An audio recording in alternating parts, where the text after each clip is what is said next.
किसी बात पर पत्नी से चिकचिक हो गई। वह बड़बड़ाते हुए घर से बाहर निकला। सोचा कभी इस लड़ाकू औरत से बात नहीं करूंगा, पता नहीं समझती क्या है खुद को। जब देखो झगड़ा सुकून से रहने नहीं देती। नजदीक के चाय के स्टॉल पर पहुंचकर चाय ऑर्डर की और सामने रखे स्टूल पर बैठ गया। तभी पीछे से एक आवाज सुनाई दी, इतनी सर्दी में घर से बाहर चाय पी रहे हो? गर्दन घुमाकर देखा तो पीछे के स्टूल पर बैठे एक बुजुर्ग थे। आप भी तो इतनी सर्दी और इस उम्र में बाहर है बाबा, बुजुर्ग ने मुस्कुराकर कहा। मैं बेटा अब अकेला हूँ, न कोई गृहस्थी न कोई साथी। तुम तो शादीशुदा लगते हो बेटा। पत्नी घर में जीने नहीं देती बाबा, हर समय चिक बाहर न भटकूं तो क्या करूं? जिंदगी नरक बनाकर रख दी है। पत्नी जीने नहीं देती? बरखुरदार जिंदगी ही पत्नी से होती है। 8 बरस हो गए हमारी पत्नी को गए हुए। जब तक जिंदा थी कभी कद्र नहीं की, आज कम बखत चली गई तो भुलाई नहीं जाती। घर काटने को दौड़ता है। बच्चे अपने अपने काम में मस्त, आलीशान घर, धन दौलत सब है, पर उसके बिना कुछ मजा नहीं। यूं ही कभी कहीं भटकता रहता हूँ। कुछ अच्छा नहीं लगता। उसके जाने के बाद पता चला कि वह धड़कन थी, मेरे जीवन की ही नहीं मेरे घर की भी। सब बेजान हो गया है। लेकिन तुम तो समझदार हो बेटा, जाओ अपनी जिंदगी खुशी से जी लो,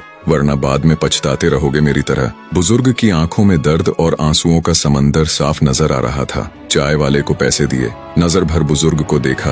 1 मिनट गंवाए बिना घर की ओर मुड़ गया। उसे दूर से ही देख लिया था। डबडबाई आंखों से निहार रही पत्नी चिंतित दरवाजे पर ही खड़ी थी। कहाँ चले गए थे? आपने तो जैकेट भी नहीं पहना, ठंड लग जाएगी तो। तुम भी तो बिना स्वेटर के दरवाजे पर खड़ी हो। कुछ यूं दोनों ने आंखों से एक दूसरे के प्यार को पढ़ लिया था। कई बार हम लोग भी अपने जीवन में इसी तरह की गलतियां कर बैठते हैं। सिर्फ पत्नी ही नहीं, माँ बाप, चाचा ताऊ, भाई बहन या अजीज दोस्तों के साथ ऐसा क्रोध कर देते हैं जो सिर्फ हमको ही नहीं उनको भी कष्ट देता है। छोटा सा जीवन है, कहीं क्षमा करके कहीं क्षमा मांगकर हंसकर गुजार दो। जिंदगी के सफर में जो गुजर जाते हैं वो मुकाम वो फिर नहीं आते। वीडियो कैसी लगी कमेंट करके जरूर बताना।